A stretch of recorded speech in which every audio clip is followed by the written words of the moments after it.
Okay. Uh, yeah, welcome. We've got three things we're going to talk about today. Did that mean anything? It is now live. Oh, okay.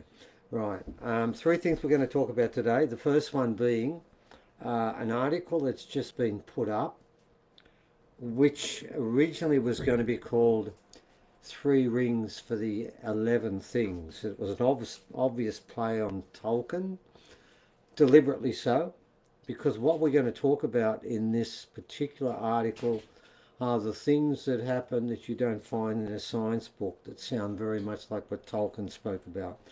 But 11 and elven was too close, and I thought if I'm going to make this sort of analogy, I've got to make people think a bit. So I brought it down to 7, which is a bit like elven, but not quite the same.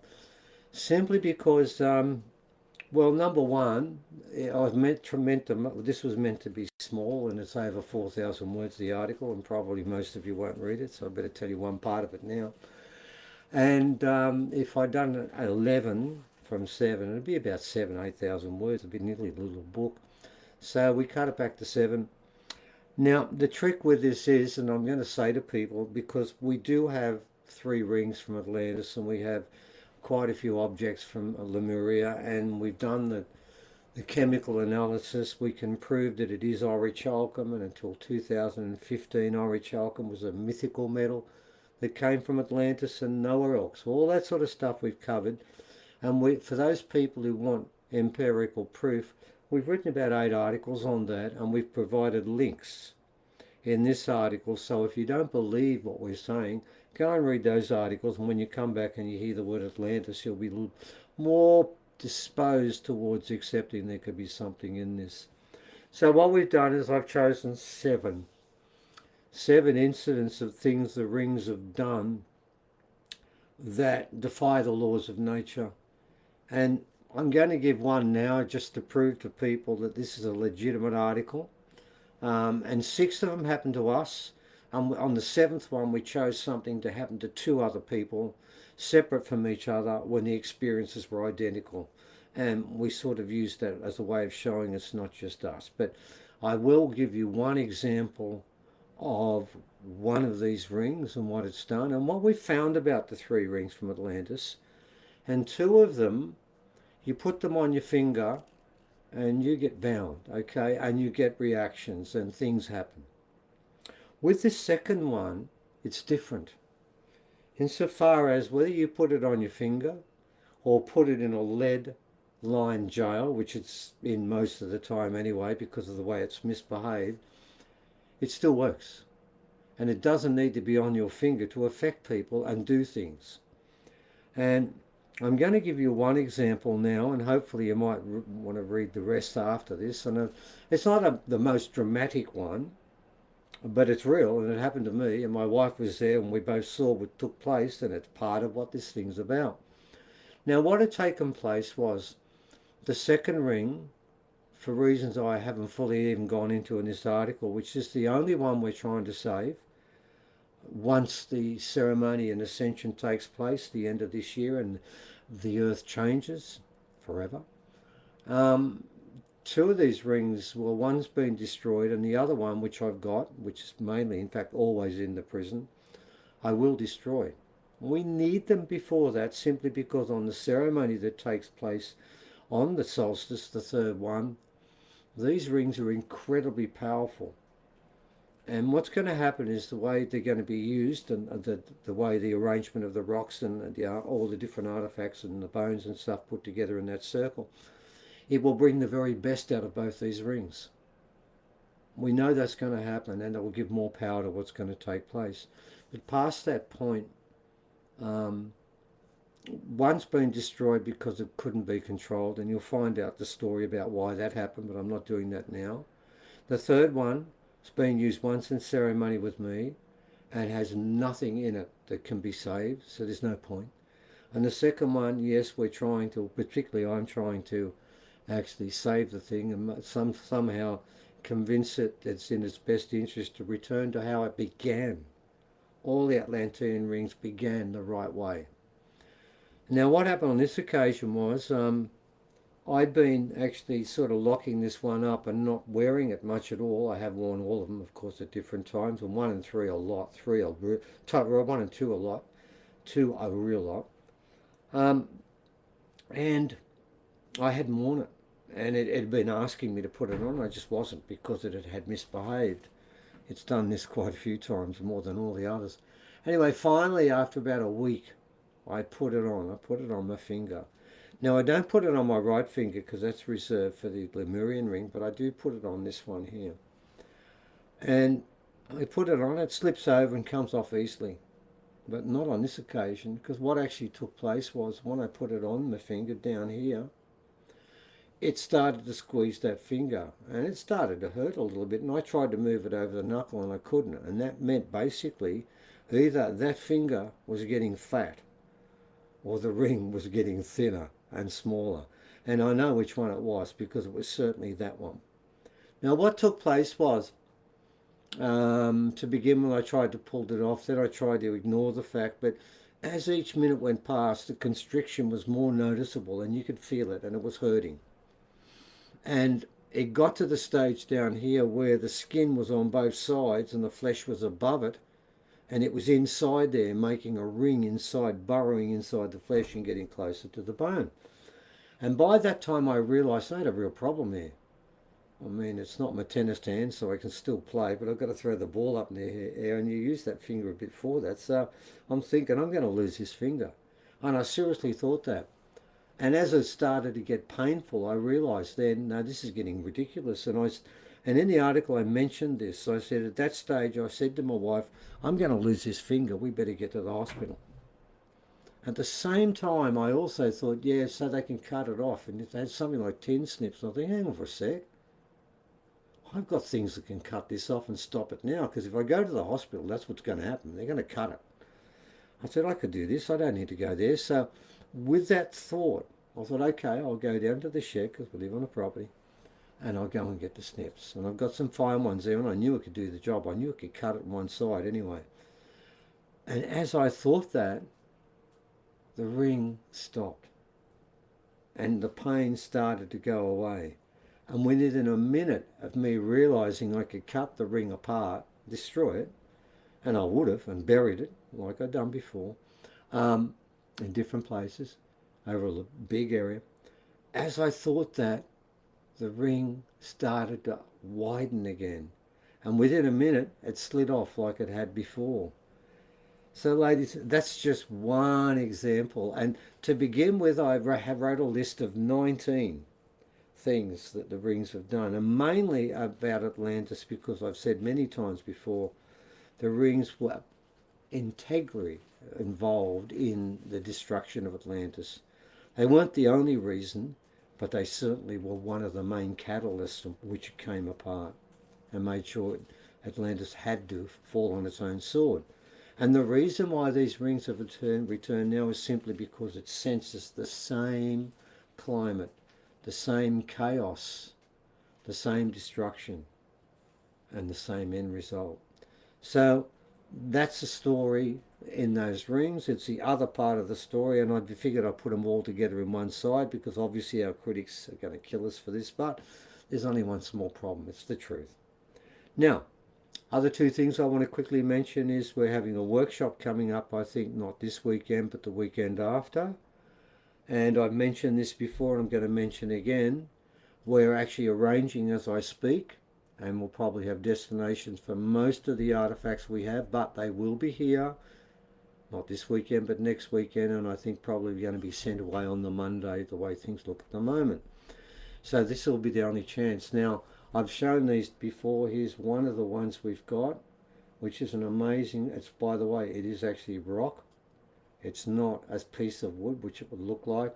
Now, what's fascinating about this one here, about both sides of it, is there's different patterns on both, but they're not circles. Every one of them are spirals, and the gaps between each one on both sides are identical in depth, in width, and this was not done with somebody with a piece of rock scratching into it. And if you look very carefully, the reason why we have an interest in this is you'll see residual black there, which was the coat the chert and resin coat we speak of, which is a hallmark of these rocks that come from ancient times when this was part of Lemuria and technology was embraced and then dismissed by the original people as an insight into what caused the problem, which was technology, and the original people from Australia realised as Lemuria started to be submerged and this was the major part left over, they would go back and work with nature. So this comes from an earlier time.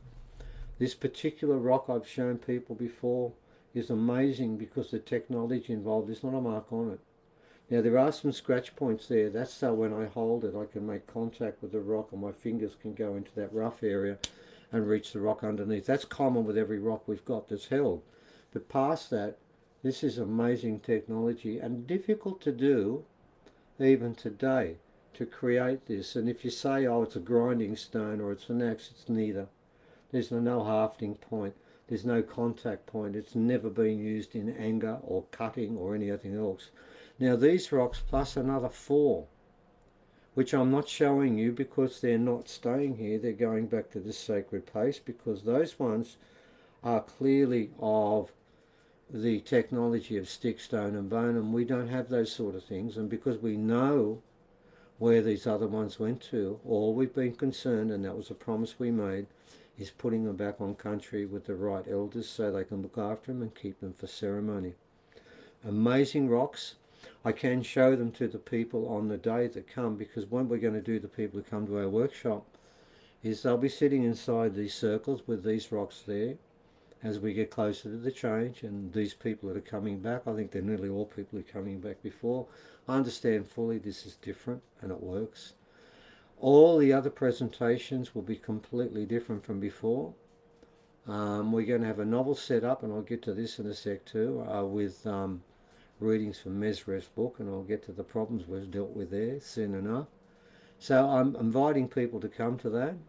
If you haven't yet, I think there's still a few vacancies. We're only doing it on one day, and I'm not sure if we're doing one more. We will be doing one on the solstice, but I think this will be the last one before that. There won't be any others, and because we can only do it for one day, it's only open on the Saturday.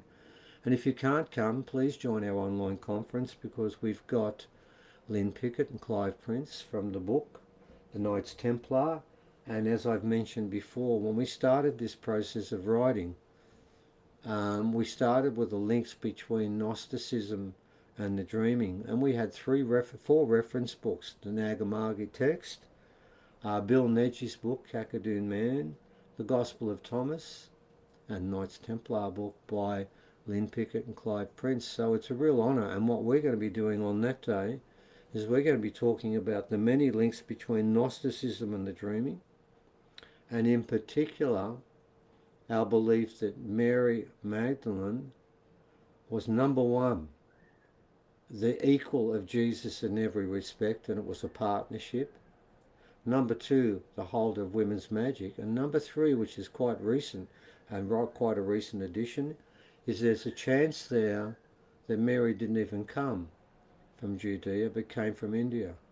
And there's very strong evidence, and we spoke to someone recently, we're going to talk about this a bit more, that Jesus as a child was schooled in India first and came back with amazing information that wasn't part of Judea. And it's interesting, Evan's going to make this comment on the day. When we talk about Mary Magdalene, there's a Gnostic scripture called Thunder, the Perfect Mind, which it's written about a woman, and it's written in a very unusual way where the words are I am, and the 2 I ams would normally contradict each other. And what was interesting about that is it's in the Nag Hammadi text, and the biblical scholars said there's nothing. There's no format like this anywhere. But there is in the Bhagavad Gita, and there is in these Indian scriptures. And he gave examples, and I'm thinking, that's the same. But here's the point. They say it was written by a woman. It could have been Mary Magdalene, Eve, or Isis. I suspect they're all the same soul, just different incarnations, but I'm sure it was written by Mary Magdalene. And the way she's written, according to the biblical scholars, and I mean the Christian biblical scholars, there is no parallel anywhere but in India. So we're going to be looking at that link and we're going to be obviously looking particularly at Mary Magdalene and proof in the Gnostic scriptures that she was no less, and I'm going to make that point, no less than the equal of Jesus. And there may be some people might find that offensive, but if you look at the Hindu scriptures, there's at the beginning, there's Krishna and there's his wife, and they're both there, and they both represent something, and there's no division there. So people created a division, and it's interesting, ladies and gentlemen, that in 1947, when the Nag Hammadi scriptures were found, there was a 25-year censorship placed on it by the Vatican City. And they knew, and we're going to quote from 10 different Gnostic scriptures, where in every occasion Mary is above every one of the disciples at least. They knew this was coming out. And I don't think it's a coincidence in 1969, and the biblical scholars were working on it then, because the publication was banned, but the reading they did before. They knew what was coming. 1969, they made a proclamation to tell us that Mary Magdalene was not a prostitute anymore. Had been for over 1,000 years, and then wasn't again. And they knew why. Because the one thing she's not in this is a prostitute. She's the person that Jesus kissed on the mouth often, according to the Gnostic scripture of Gospel of Philip. That is, in fact, but the time after time in these scriptures, the disciples will come up and say, why do you love Mary more than us? This is just such a common part of the story, and we'll be looking at that, and so will Lynn Pickett and Clive Prince. And why? Because the Hoppies told us to look at the old scriptures. Well, the Gnostic scripture, the Gnostic belief, what the Cathars and the Templars were actually following, is an old scripture. It's an old teaching. And if we didn't look at it, we'd be doing a disservice to the whole point of what we're trying to do, which is to lead up to the change and look at the different scriptures and the different teachings. So that's what that's about. And ladies and gentlemen, in closing, I just want to make one final point, and I've gone over the 10 minutes by a long way. My apologies, and sorry, Evan.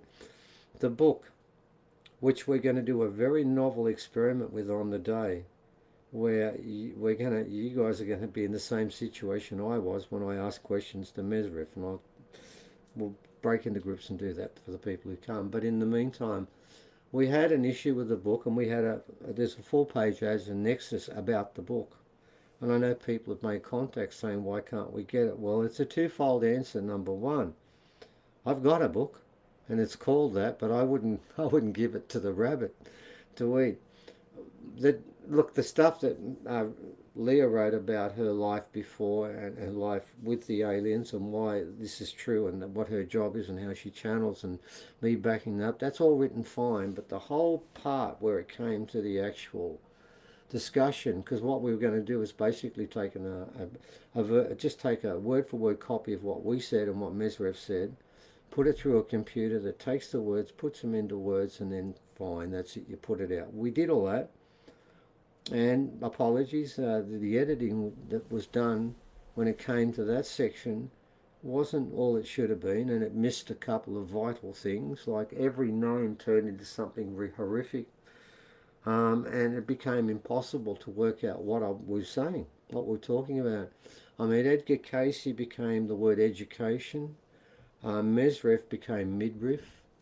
Every word that was used came out to be something else, and because I have a really strong Australian accent, half the stuff I was saying didn't come out properly, and it wasn't picked up straight away. So we stopped it. We bought 10 copies, and we're going to destroy them. We're going to pull out the pictures and give it to our subscribers and stuff, and we'll work something out there. But what then happened was it was fixed up. Did it inside a week. I actually went through and edited the whole thing and cut it back by 50 pages and did an abridged story because some of the stuff I couldn't understand. I had no idea what we were saying. So in the end, it's fixed up and it was ready to go, and it was all done, printed out, and we got a copy of it. And in half the page, you see half the writing, then there's a blank on this side, and then it runs into the next page. And this time it was not our fault. First time, yes, we put our hand up. This was not our fault. It was a mistake they've made. And we're not very happy about it, and it's been put back a bit more. So we're not sure, it may be another week before it comes out, which is a nuisance because we put a full page ad in Nexus, and it was in our hands ready to sell on the 4th, which is fine. So what I am saying is, ladies and gentlemen, I believe this book is unlike any book that's ever been written. Not so much our story in there, but there's about 50 pages of not diagrams, they're full pictures, full colour pictures of different aliens that are part of this earthly experiment. What Leah has done is next to each of them, she's given a one sentence comment about something about the person or being that she's portrayed. And these 50 pictures are really in high quality, and that does push the price up. I've got to apologise for that, and that wasn't done until recently. We found out it does push it up a lot, but it had to be done that way. And then we've got transcripts from, I think, 10 of the discussions where we've asked Mesref between 10 to 12 questions with his answers and then our comments. And I think it works out really well, and it's a bit different to just an alien book as such, because now, like I said in the back, it's a bit like if I asked someone, would you like to speak to God, and had a direct raw telephone, would you do it? And I said, only a fool would say no. And there are plenty of fools on this planet, so there's going to be a lot of no's. Then I said, well, what about if you could talk to the next in charge? And that's really what Mesref is. He virtually knows everything about us. That has been his major interest since before the Earth existed. So this has been a long-term thing. And yes, he's often been mistaken. He's dealt with humans before as an archangel and a fallen angel too. He's told us that. But in this case, we're basically talking to the archangel, and the wisdom and knowledge that he gives is beyond our pay scale. It's that simple. Don't think for 1 second Leo or I could concoct the answers he comes up with. I'm not that smart, never will be, and there's no one on this planet that is. And that's what I think is important. But unfortunately, after that sales pitch, there's nothing I can give you to buy except to say, if you pre-order, if you want to do it through us, what we will do is we'll make a personal comment on each of those, and we'll put signatures on the card and stuff like that. Yes, you've got to pay the postage, whatever it is. We won't make money on that. But in response, you get it from us, and you can get it through other outlets, of course. But it's sort of, if you want to spend that much money, if it goes to Leah and Evan, that does help them a lot more than it will the other way when there's other middlemen involved. And if you can just tolerate with the fact that there'll be an extra for the postage, I think it's $8 or $9, you'll get signed copies and also a page written on each person there, a personal page written and thanking them, and it'll be different each time as a sort of special award. Now that's all what's on offer, and you can pre-order, and we're hoping within a week, if they can realign it so that the whole page ends up in the right spot, we will have copies and we can start sending them out. So, given that that's 22 minutes and I was promising 10 minutes, I'm going to finish at this, and hopefully I'm going to, oh God, there's something about, yes, I'll say goodbye for now. Until next time, thank you.